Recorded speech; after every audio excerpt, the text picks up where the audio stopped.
우리 시편 묵상하고 있는데요. 우리가 이제 성경에 보면 역사서도 있고 또 율법서도 있고 선지서도 있고 하지만 시편은 직접적인 메시지 막 이렇게 정확한 교훈 이런 것보다 우리의 마음과 우리의 영혼의 상태를 막 이렇게 만져주고 아우르고 이런 부분에서 또 그러니까 뭐랄까 다른 성경이 줄 수 없는 은혜를 주고요. 또 그런 축복이 있는 것 같습니다. 우리 시편 64편 묵상하도록 하겠습니다. 먼저 1절, 2절 교독하고 시작하도록 하겠습니다. 1절 제가 읽고 2절 여러분이 있습니다.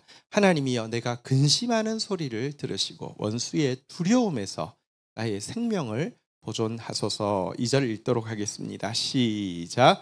주는 악한 깨는 자의 음모에서 나를 숨겨주시고 악을 행하는 자들의 소동에서 나를 감추어 주소서. 자, 이 시의 이제 1절에 보니까 지금 이제 내 근심하는 소리를 들어주십시오. 또 이 근심의 주된 대상은 원수 때문이죠. 또 원수가 너무 두렵습니다. 원수로 말미암은 두려움에서 내 생명을 보존해 주십시오 하면서 하나님 앞에 간구하고 있습니다. 이 원수가 어떤지 2절에 간단하게 이제 브리핑을 하고 있는데요. 여기 보니까 악을 꾀하는 자의 음모에서 이렇게 돼 있는데 어쨌든 이 사람들은 은밀하게 이게 막 또 치밀하게 자기를 해하기 위해서 일을 하고 있고요. 또 뒤에 보니까 악을 행하는 자들의 소동에서 나를 감추어 주소서 있는데요. 은밀하게 치밀하게 뒤에서만 행할 뿐 아니라 이거를 군중 심리 혹은 또 여론을 조작하는데 아주 능해가지고 확 여론몰이를 해가지고 한순간에 몹쓸 사람, 없애버릴 사람으로 만드는데 굉장히 능한 무리들임을 알 수 있습니다. 여기서 하나님 저를 내 생명을 보존해 주시고 나를 감추어 주십시오라고 다윗이 기도하고 있는데요. 어쨌든 의로운 사람 다윗에게 참 그 시를 보면 원수가 많아도 참 많다 이런 생각을 하게 되고요. 또 이것은 사실 다윗이 뭐 특별해서 원수가 많은 것이 아니라 어떤 의미에서 우리가 하나님의 백성이 천국 가는 과정에서 우리 안에도 죄가 되게 많잖아요, 그죠? 근데 이 문제가 어쨌든 주님의 은혜로 또 다듬어지고 하는 과정이기 때문에 어쨌든 우리 안에 안팎에 원수가 참 많은 것을 알 수 있습니다. 근데 1절에서 한 단어를 좀 묵상 좀 깊이 좀 살펴보려고 하는데 이 근심이라는 단어가 있는데요. 이 근심이라는 단어의 원어에는요, 정글 혹은 밀림이라는 뜻이 있습니다. 여러분 보십시오. 근심이 뭐라고요? 정글이고 밀림입니다. 우리가 근심거리가 생기면 막 곰곰이 생각합니다. 곰곰이 생각하면 어떻게 될까요? 점점 더 깊은 정글에 들어가고 밀림 속으로 들어가게 됩니다. 여러분 뭐 아마존 밀림 한번 가보고 싶다 이런 로망은 있지만 실제 이제 그 안으로 들어가서 목이 막 물리고 막 뱀 때문에 막 무서워하다가 더 깊이 들어가서 밀림 속으로 점점 더 깊이 들어가면 일단 두려움이 확 음습을 할 것이고요. 두 번째는 그러다가 여러분 길을 잃으면 죽잖아요, 그죠? 그래서 근심은 밀림이다 이 사실을 우리가 좀 알 필요가 있습니다. 우리는 근심거리가 생기면 곰곰이 생각해보면 답이 있을 거라고 생각하는데 다시 이야기합니다. 곰곰이 생각하면 어떻게 된다고요? 더 깊이 밀림 속으로 들어가는 거예요. 더 깊이 정글 속으로 들어가는 거예요. 해결책은 더 곰곰이 근심하는 데 있지 않고요. 해결책은요, 위에 계신 하나님을 바라보고 여러분 부르짖는데 해결책이 있습니다. 밀림 속에서 나무 보고 막 이렇게 뭐 나름 표시해 놨다고 하면 빙 돌다 보면 표시해 놓은 나무 또 나와요. 근데 그럴 때도 보통 그런 이야기 하잖아요. 하늘에 예를 들면 어디 뭐 이렇게 그 별자리를 알면은 어디를 포인트 찍고 가는 게 그나마 낫다고 이야기를 하잖아요. 그죠? 어쨌든 근심을 더 세밀하게 하는데 해결이 있지 않고 위에 계신 하나님 보고 특별히 부르짖는 데에 해결책이 있음을 알아야 합니다. 근데 문제는요, 평소에 기도의 습관이 안 들어있는 사람은 밀림에 들어갔어요. 두려워요. 길을 잃었어요. 기도할 수 있을까요? 못해요. 이게 평소에 기도하는 거 안 하는 거 차이가 별로 없어요. 그러니까 평소에 막 기도한다고 응답이 막 팍팍팍 올라오고 이런 것도 아니에요. 평소에 기도하던 사람은요, 여러분 이런 상황에서도 기도할 수 있는 있고요. 평소에 기도 안 하는 사람은 기도하지 못해요. 신자란 근심이 덜한 사람이 아니라 기도가 더한 사람이에요. 근심의 습관보다 기도의 습관이 더 강한 사람이 하나님 앞에서 신실한 신자가 됩니다. 다윗은 참 근심거리가 많았지만 결국은 밀림에서 길을 잃지 않았던 이유가 무엇이냐고 하면 더 기도하는 사람이었기 때문에, 기도가 좋은 상황이든 나쁜 상황이든 습관이 되어 있었기 때문입니다. 이 다윗의 길을 우리가 따라가야 하겠습니다. 자, 3절부터 보면 이제 원수에 대해서 좀 더 자세히 이야기를 하는데요. 3, 4절 교독을 하도록 하겠습니다. 그들이 칼같이 자기 혀를 연마하며 화살같이 독한 말로 겨누고, 4절 같이 한번 읽어볼까요? 시작. 숨은 곳에서 온전한 자를 쏘며 갑자기 쏘고 두려워하지 아니하는도다.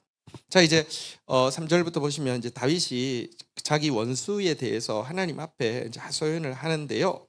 자, 이들의 혀에 대해서 칼이라도 뭉툭한 칼, 뭐 과일칼 이런 게 아니라 잘 연마해 놓은 칼과 같고, 화살인데 이렇게 끝에 화살 촉에 독이 묻어 있는 화살과 같다, 이렇게 이야기하고 있습니다.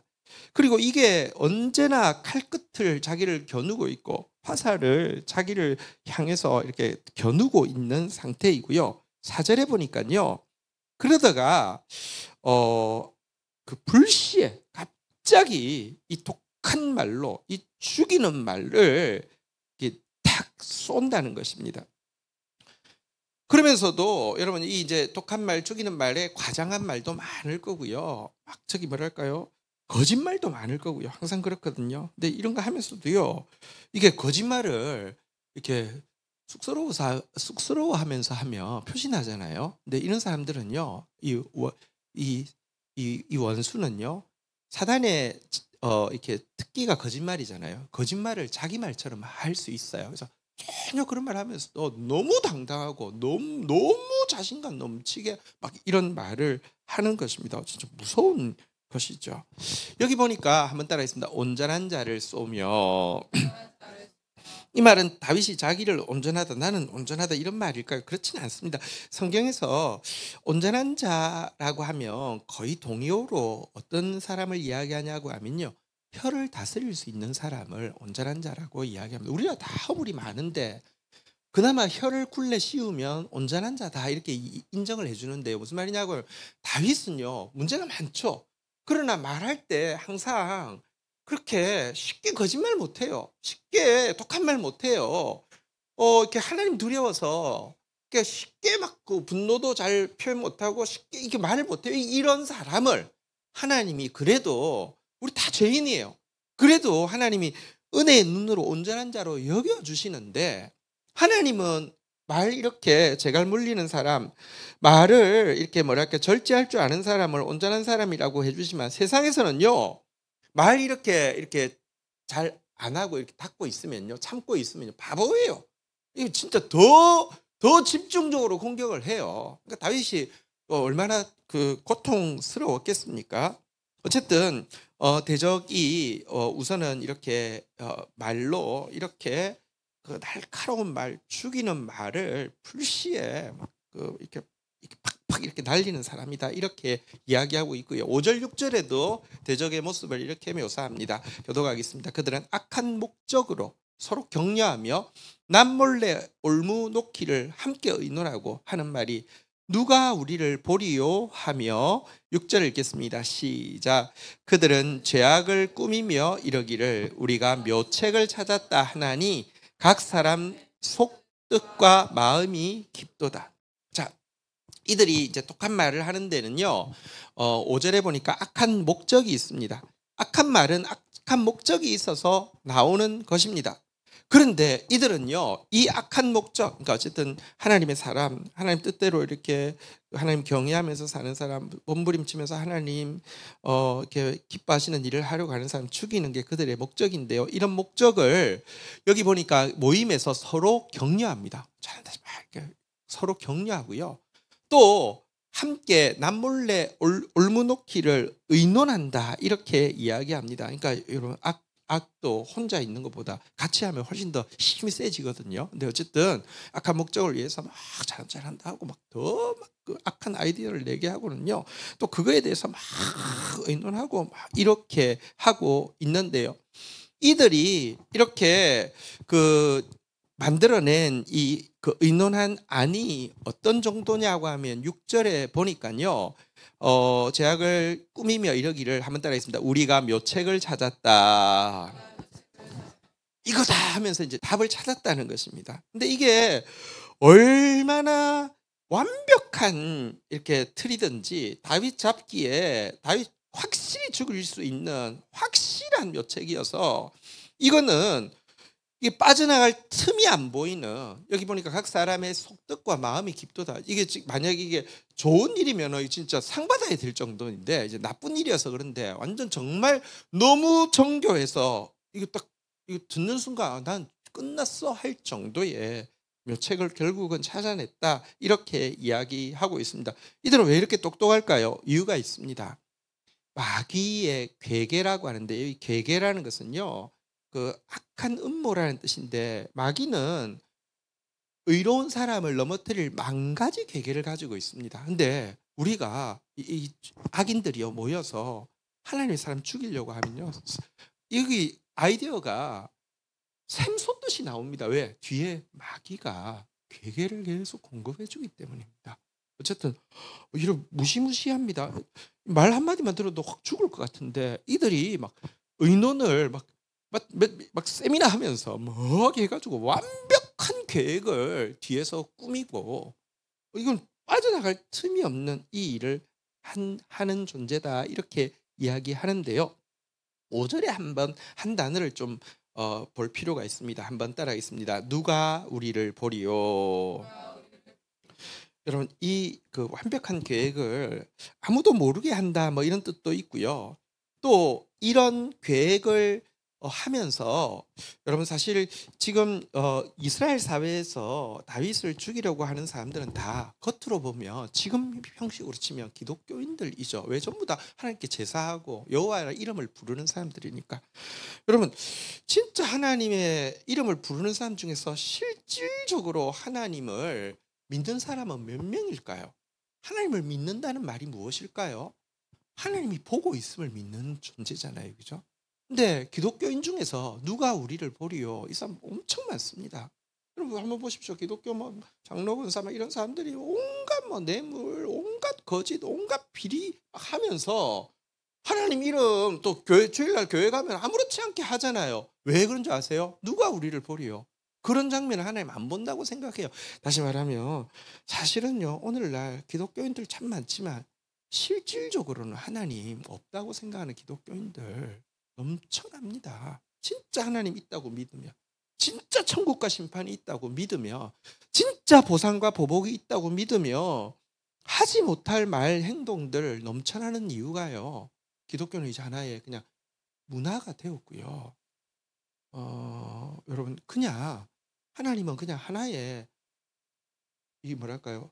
적군과 아군을 나누는 식별 부호가 되었고요. 실질적으로 하나님 없는 존재들 되게 많습니다. 이런 시대를 우리가 살아가고 있다. 이런 거 우리 좀 많이 느낍니다. 명절 기간이 길어서 영화를 봤는데요.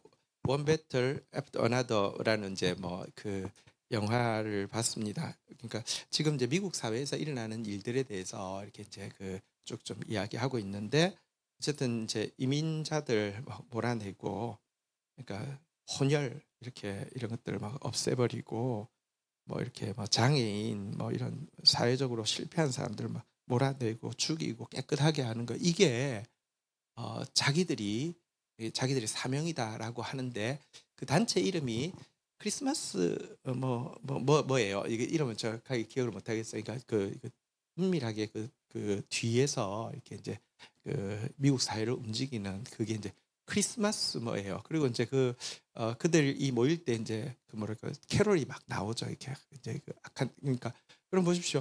그들은 그러니까 저기 아기 예수, 크리스마스의 주인인 예수가 자기들의 식별 부호일 뿐이지. 그러니까 다시 말하면 크리스마스를 지키니까 일단 자기들 입장에서는 유대교는 크리스마스 안 지키잖아요, 그죠? 그러니까 이제 유대인들도 자신들의 적일 뿐만 아니라 그다음에 뭐 거기에는 뭐 무슬림도 들어갈 것이고 그다음에 이제 어쨌든 백인 아닌 그 모든 사람들 막 이거 어쨌든 이거 죽이고 이거 없애고 이거 막 그거 하는 게 자기들의 어떤 고귀한 사명, 높은 목적이다 이렇게 생각하고 막 이 사회를 막 혐오 막 이렇게 조장하는 막 그런 영화입니다. 근데 그게 영화가 아니라 지금 실제 그렇게 진행이 되고 있잖아요, 그죠? 근데 그들은 하나님도 아니고 예수님을 이야기하는데 그 예수는 그러니까 막 뭐랄까 교만과 우월 그리고 막 혐오와 증오로 막 이거를 합리화하는 식별 코드로서 예수잖아요, 그죠? 참 우리가 지금 오늘날 진짜 우리는 누구 앞에서도 나는 기독교인입니다 이야기해야 합니다. 그게 내 정체성이죠. 근데 진짜 하나님을 고백하는 기독교인 될 수 있도록 진짜 바른 예수를 고백하는 기독교인인지 자기를 끊임없이 살펴봐야 된다 이런 생각도 하게 됩니다. 자, 그런데 이들이 이 묘책을 가지고 이제 완벽한 계획을 가지고 저거 죽일 수 있겠다라고 생각하는데 한 가지 지금 간과한 것이 있습니다. 여러분, 누가 우리를 보리오 하지만 누가 보고 있습니다. 우리 7절 8절 한번 교독하도록 하겠습니다. 그러나 하나님이 그들을 쏘시리니 그들이 갑자기 화살에 상하리로다. 8절 한번 읽어볼까요? 시작. 이러므로 그들이 엎드러지리니 그들의 혀가 그들을 해함이라. 그들을 보는 자가 다 머리를 흔들리로다. 자, 여러분, 저들이 완벽한 계획도 세웠고요. 뭐 어쨌든 그 말 한마디 한마디 하는 게 막 그 만나서 한마디 그냥 스쳐가면서 하는 말도 허투루 하는 게 없습니다. 다윗을 거의 낙담시키고 막 죽고 싶게 만들고요. 뿐만 아니라 군중 막 이용하고 그다음에 이제 딱 걸릴 수밖에 없는 묘책도 딱 준비해 놨습니다. 이제 끝났어 하는데요. 한계를 몰랐는데 자기들만 다윗을 노리고 있는 게 아니라 하나님도 그 상황에 있는 다윗도 보시지만 다윗을 노리고 있는 그들도 딱 보고 있는데 여러분 여기 하나님이 뭐라고 어떻게 하신다고요? 쏘신다 그럽니다. 이런 무슨 뜻입니까? 하나님이 스나이퍼라는 것입니다. 스나이퍼가요 지금 하고 있는 거 다 보고 있습니다. 가장 정확한 시간에 선인도 보고 계시고요. 왜? 어차피 우리 안에 죄 때문에 우리 연단받아야 합니다. 근데 악인을 의인을 연단하는 도구로 사용하시는 것이에요. 고통이 있지만 절대로 망하게 하지 않습니다. 실수하면서 하나님의 택한 사람이 죽도록 놔두지 않습니다. 그렇지만 이 악인들, 여러분, 이 악인들 이제 결정적으로 계획 다 세웠고 이제 실행하려고 하면요, 진짜 하나님의 백성이 빠져나갈 틈이 없게 해서 멸망하게 되는 상태가 있으면요, 여러분, 하나님 방아쇠 당깁니다. 갑자기 끝나버립니다. 갑자기 화살에 상하리로다. 하나님 완전한 스나이퍼, 절대 실수하지 않는 스나이퍼 하나님이 그들을 보고 계시고 그들에게 갚아주신다. 성경은 이렇게 이야기하는데요. 자, 이들도 죽을 때는, 이들도 심판받을 때는, 악인도 심판받을 때는 이유가 있어야 되는데요. 8절에 보면 하나님 심판할 때 가장 그들의 죄 중에서 혐오하고 미워하고 이 갑자기 죽일 수밖에 없는 이유가 8절에 나와 있는데, 그들이 엎드러지리니 한번 따라하겠습니다. 그들의 혀가 그들을 상함이라, 그들을 해함이라. 그들의 혀가 그들을 해한다 그랬는데요. 앞에서 우리가 보니까 온전한 자는 어쨌든 혀를 제가 물리고 힘들어도 하나님 찬양하려고 하고 원망돼도 마음을 이렇게 다스리고 어쨌든 미워도 함부로 말 못하고 이런 사람을 하나님 의롭다 여겨주시지만 함부로 말하고 함부로 막 정죄하고 판단하고 비웃고 이런 이 행위 있잖아요, 그죠? 하나님 이 행위에 대해서 가장 민감하시고요. 결국 그들을 멸망시키는 건 뭐냐? 다른 게 아니라 그들의 혀가 그들을 해한다, 이렇게 이야기했습니다. 보십시오. 하나님이 쏜다고 하니까 하나님이 진짜 뭐 이렇게 막 이렇게 하는 것도 있지만 그들이 흩어놓던 수많은 말들이 결국 그들의 올무가 되어서 자기를 죽일 수밖에 없게 하나님께서 그 모든 조합들을 딱 맞추어서 그렇게 놓는다는 것입니다. 성경에 여러분 우리가 하나님이 우리의 말에 대해서 얼마나 민감한지, 특별히 악한 말에 대해서 얼마나 싫어하시는지 잠언서 한번 볼까요? 12장 13절, 잠언 12장 13절 한번 읽어볼까요? 시작. 악인은 입술에 허물로 말미암아 그물에 걸려도 의인은 환난에서 벗어나는. 악인은 입술에 허물로 말미암아 그물에 걸릴 것입니다. 근데 의인은 입술에 하나님 앞에 선으로 말미암아 환난에서 벗어나게 하는 것이 하나님의 법칙입니다. 우리 잠언 18장 7절도 한번 볼까요? 같이 한번 읽도록 하겠습니다. 시작. 미련한 자의 입은 그의 멸망이 되고 그의 입술은 그의 영혼의 그물이 되는. 자기 입 때문에 자기가 멸망하고요, 자기 입술로 내뱉은 말 때문에 자기 영혼이 그물에 걸려서 넘어질 것이다, 이렇게 이야기하고 있습니다. 그래서 악한 말 막 시원하게 잘하는 사람 부러워하지 마십시오. 바보 같아 보여도요, 하나님 때문에 말 못하는 사람, 그 사람 온전한 사람 여겨주시고요, 갚아주실 것입니다. 어쨌든 이렇게 이야기하고 나서는요, 자 이제 9절 10절 마지막으로 교독하도록 하겠습니다. 모든 사람이 두려워하여 하나님의 일을 선포하며 그의 행하심을 깊이 생각하리로다. 10절 같이 한번 읽도록 하겠습니다. 시작. 의인은 여호와로 말미암아 즐거워하며 그에게 피하리니 마음이 정직한 자는 다 자랑하리로다. 자 이제 심판이 일어나고 났을 때의 일을 9절에서 잘 보여주고 있는데요, 그들이 악한 말을 하고 묘책을 가지고 사람들을 선동하고 이렇게 했던 것에 대해서 하나님이 딱 스나이퍼처럼 해서 딱 심판하고 나면요, 어떤 일이 일어나느냐 한번 따라하겠습니다. 모든 사람이 두려워하여 하나님의 일을 선포하며. 여러분 하나님의 심판이 때때로 드러납니다. 그때 나타나는 게 뭐냐면 모든 사람이 두려워합니다. 아나니아 삽비라 사건이 있고 나니까 모든 사람이 두려워해서요, 칭찬하면서도 그 예수 따르는 제자들을 가까이 하지 못합니다. 두려우니까.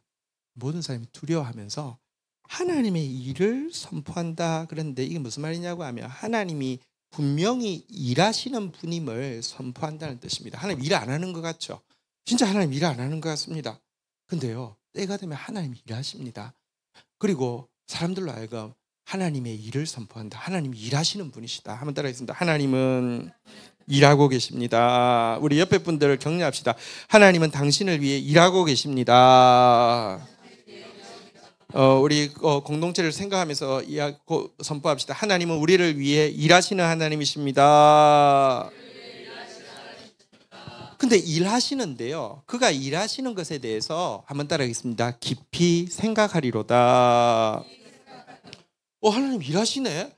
하나님 안 죽었네? 하나님 살아있네? 이게 아니라 하나님이 일하신 게 너무 오묘하기 때문에, 너무 놀랐기 때문에 하신 일에 대해서 그 경륜을 놀라게 된다는 것입니다. 하나님이 일하셨을 때 왜 그 놀라게 되는 줄 아십니까?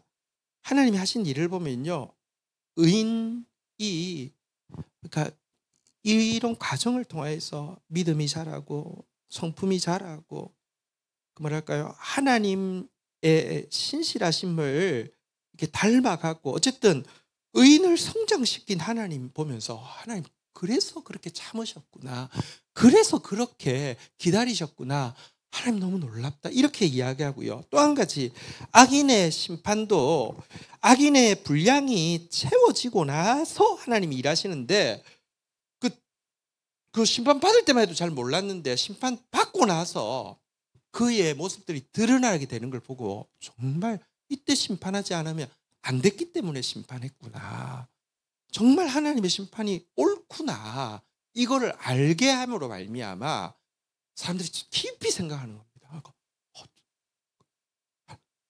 하나님 하신 일이 이래서 이랬구나, 이래서 이랬구나, 이렇게 고백하게 하신다는 것입니다. 우리 하나님 실수가 없을 뿐만 아니라 우리 하나님 초월하신 분이십니다.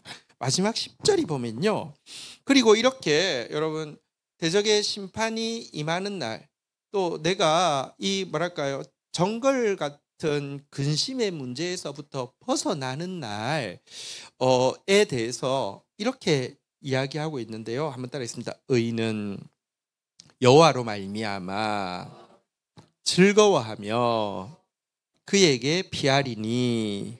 자, 여기서 한번 조금 우리가 살펴볼 필요가 있습니다. 우리에게 근심의 문제가 있습니다. 아까 근심이 밀림이라고 그랬잖아요. 정글이라고 그랬잖아요. 꼬리에 꼬리를 물고 점점 더 깊이 파고 들어갑니다. 그리고 그 근심이 있을 때는 무슨 생각을 하냐고 하며 이 근심에서 벗어나면 좋겠다 이런 생각을 하죠. 그죠? 이 근심이 없어지면 좋겠다 이런 생각을 하죠. 그런데 여러분, 여기에 보면 의인은 뭐랄까요? 근심을 들어주심으로 말미암아 즐거워하지 않습니다. 의인이 그날 자기의 모든 근심이 들어지고 대적들이 심판받은 날, 대적들의 심판 자체가 즐거움의 제목이 아니고 자기 근심이 사라진 것이 즐거움의 제목이 아니고요. 여호와로 말미암아 즐거워한다. 여호와가, 그러니까 하나님 일하시는 하나님이셨어. 하나님 일하시면 너무 오묘해. 여호와가 그의 즐거움의 제목이 된다라고 이야기하고요. 그날 한번 따라하겠습니다. 그에게 피하리니. 다시 봅시다. 지금 이 상황, 지금 10절의 상황에는 근심이 있어요, 없어요? 없어요. 대적이 지금 당장 자기를 해야 할 대적이 있어요, 없어요? 없어요. 그러면 뭐 해야 돼요? 피하는 게 아니라 발 뻗고 자야지요. 우리가 그렇잖아요. 이 근심이 없었으면 좋겠어. 이 문제만 해결됐으면 좋겠어. 그러면 진짜 나 발 쭉 뻗고 잘 텐데. 근데 진짜 근심이 없어졌어요. 이 문제가 해결됐어요. 그러면 와, 이 진짜 진정한 연휴, 뭐 날짜가 길다고 휴가가 아니잖아요, 그죠? 고민이 없어야지 휴가잖아요, 그죠? 와, 이제 진짜 한번 이렇게 진짜 한번 놀아야지 이럴 것 같은데요. 이 시인은요, 그날이 되면 근심이 없어진 것 때문에 즐거워하는가 아니라 여호와 때문에 즐거워하면서 더더욱 이제 발 뻗고 자고 이제 나 좀 이제 너무 스트레스 받았으니까 현실에서 좀 떠나서 좀 이렇게 그냥 아무도 없는 곳에 좀 쉬고 싶어가 아니라 그분을 파고들겠다라고 이야기를 하고 있습니다. 여러분, 그래서 사실은요, 의인과 악인의 차이가 보시면요, 심판이 단행되기 전과 단행된 후가 사실은 의인에게는 별 차이가 없습니다. 의인, 그 고통의 시간 어떻게 버틸 수 있었을까요? 여호와를 즐거워하기 때문에 버텼습니다. 그 두려움의 순간 어떻게 이길 수 있었을까요? 여호와께 피했기 때문에 이겼습니다. 근데 그 문제가 해결되어지고 나면요, 여호와가 더 즐거워요. 여호와의 품이 더 좋아서 그 품을 자꾸 파고들어요. 그러니까 사실은요, 이게 신실함이고요, 이게 충성됨입니다. 근데 이게 왜 중요하냐고 하면 한번 보십시오. 의인의 악인에 대한 심판이 단행되어지기 전에, 그들의 근심이 해결되어지기 전에, 예를 들면 하박국 같은 사람이 그렇잖아요. 하나님께 받은 말씀은 너희가 이제 멸망할 거라는 거예요. 근데 나는 여호와로 말미암아 즐거워하며 나의 하나님을 기뻐하리로다. 그 전에도 그렇게 찬양했어요. 그렇잖아요, 그렇죠? 근데 그 후에도, 그러니까 진짜 근데 하나님이 이렇게 악인이 우리보다 훨씬 더 악하고 교만한 자, 거짓된 자를 들어서 왜 우리를 치십니까? 바벨론을 들어서 우리를 치십니까? 바벨론 들어서 유대가 이게 침을 당했잖아요. 그런데 나중에 천국 가서 바벨론이 멸망하고 이게 회복되어지고 예수 그리스도 오시고 이제 보게 될 거 아니에요, 그죠? 그 보면서 하나님 일하셨군요. 하나님 정말 너무 오묘하시군요. 이렇게 찬양하면서, 그러나 그날에도 여전히 여호와 즐거워하고 여전히 주님 날개 품을 파고 들겠죠. 그러니까 변함이 별로 없습니다. 근데 이게 신자에게 굉장히 중요한 게 뭐냐고 하면요, 보십시오. 신자의 소원이 여호와를 즐거워하고 여호와의 날개 그늘 아래 피하여 숨는 것보다 더 큰 소원이 있어지면요, 그 소원이 이루어지는 날, 여러분, 여호와를 즐거워하는 거, 여호와께 피하는 거 그치게 됩니다. 제 말을 잘 들으십시오. 예를 들면 뭐 어떤 문제가 있잖아요. 우리가 기도할 때 너무 큰 문제가 있습니다. 이것만 해결되면 너무 좋겠어. 이것만 해결되면 너무 좋겠어. 이럴 때 응답 잘 안 하십니다. 왠 줄 아십니까? 아직 덜 됐습니다. 그 문제보다 여호와가 더 크고 좋아야 되고요. 그 문제가 해결되는 그 순간보다 여러분 여호와의 품을 파고드는 그 순간이 더 좋고 기다려져야지 이 사람에게 이 문제 해결해 주셔도요. 여전히 영원히 우리가 즐거워할 그분을 즐거워할 수 있고 여전히 그분의 품을 파고들 수 있기 때문입니다. 바른 신앙이냐 거릇된 신앙이냐는 소원이 얼마나 크냐, 소원에 대한 열망이 얼마나 강하냐가 아닙니다. 어떤 소원보다도 어떤 열망보다도 여호와가 더 크고 여호와가 더 강한 게 중요합니다. 보십시오. 오늘날 많은 잘못된 이제 기독교 지도자들 그분들 젊은 시절을 보면요. 일단 그릇이 컸어요. 하나님 기도하는 게 분량이 쪼잔치 않아요. 어마무지한 걸 구하고요. 그 구할 때요. 저 안 주면 하나님 죽일 것 같아요. 기도하는 거 보면 그냥 목숨 걸었어요. 그러니까 누군지 막 이야기하기도 싫습니다. 근데 이제 그 사람 그래요. 그러니까 자기가 이제 기도하는데 누가 자기보다 더 기도해. 그러면 그때부터 전쟁이에요. 그러면 이제 이 사람 느끼잖아요. 전쟁이에요. 그래서 결국 자기가 이길 때까지 자기 보통 6시간 했는데 이 사람 7시간 하면 8시간, 9시간 해가지고 죽여야 돼. 근데 그렇게 되고 나니까 예배당을 지어도요. 우리나라에서 제일 큰 예배당을 짓게 되고요. 그 사람이 예배당 본당 규모로는 제일 크죠. 어쨌든 보십시오. 열망 대단한 사람들 많습니다. 소원 대단한 사람들 많습니다. 그 열망, 그 소원 채워지고 나면요. 괴물로 변해 있기가 쉽습니다. 다윗이 왜 괴물로 안 변한 줄 아세요? 다윗은요. 어떤 소원보다도 여호와를 즐거워하는 소원이 더 컸기 때문이에요. 여러분, 어떤 그 즐거움보다도 어떤 것보다도 왕궁보다도 자기 여호와의 집에 문지기가 더 좋아요. 왜? 거기는 하나님이 계시니까. 이게 굉장히 중요합니다. 뒤에 보면요. 이렇게 정리하죠. 한번 따라했습니다. 마음이 정직한 자는 다 자랑하리로다. 여기 주어가 빠져 있는데 목적어가 빠져 있는데 무엇을 자랑하리로다일까요? 하나님을입니다. 보십시오. 그 구원이 이루어진 날 다시 보십시오. 여기 보니까 구원이 이루어진 날 가장 즐거운 이유는 여호와 때문이고 가장 가고 싶은 것은 여호와의 날개 그늘이고요. 가장 자랑하는 분은 여호와시다라고 이야기를 하고 있는데 여기 중요한 게 마음이 정직한 자는 여호와를 자랑한다라고 되어 있는데 이게 굉장히 중요합니다. 마음이 정직하지 않으면요. 무언가 소원이 이루어진 날, 무언가 이제 근심이 없어진 날 자랑을 시작하는데 간증을 시작하는데 물론 말로는 할렐루야 하나님 하셨습니다 하는데 잘 들어보면요. 자기 자랑이 들어가 있어요. 나니까 했지. 니네들이 할 수 있을 것 같아. 나니까 했지. 정직하지 않은 게 거짓이 들어왔어요. 그리고 정직하면 알게 됩니다. 정직한 자는요. 자기 안에 자랑할 것이 없음을 인정하게 됩니다. 자기 안에 내세울 공로가 없음을 인정하게 됩니다. 노력 안 했다는 것 아닙니다. 또 하나님이 재능을 주셔서 못했다는 것도 아닙니다. 잘했습니다. 잘했고 여러분도 노력도 했습니다. 근데 그것보다 허물도 많을 뿐만 아니라 이것 때문에 성공한 게 아니에요. 진짜 이것 때문에 성공했으면 그 전에 훨씬 더 많이 타락했을 것이고 훨씬 더 많이 죽었을 거예요. 정직하게 자기를 돌아보면 내세울 공로가 하나도 없고요. 자기 안에 자랑할 것이 하나도 없음을 인정하게 되는데요. 정직하지 않으니까. 그리고 또 소원이 여호와를 기뻐하는 것보다 여호와의 날개 그늘을 파고드는 것보다 다른 것이 더 큰 소원이 있었기 때문에 이루어지는 날 정직하지 않은 사람은요. 다 자기를 자랑합니다. 대단합니다. 그리고 그 대단한 거를요 자랑하면 교인들이 싫어할까요? 좋아할까요? 엄청 좋아합니다. 왠 줄 아십니까?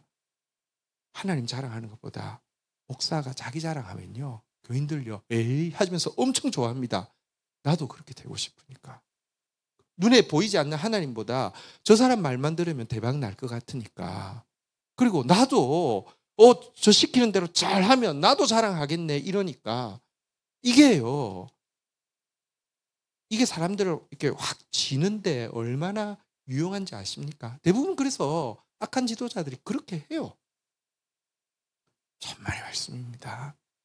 우리 안에 자랑할 거 하나도 없습니다. 정직한 자는 주 안에서 주를 자랑하는 사람이지, 주 안에서 자기 자랑하는 사람 아닙니다. 주 안에서 자기 자랑하는 사람은 얼마나 많습니까? 간증이 전부 다 주 안에서 자기 자랑이에요. 교회 안에서 자기 자랑하는 걸 간증이라고요. 그게 무슨 간증입니까? 사기죠.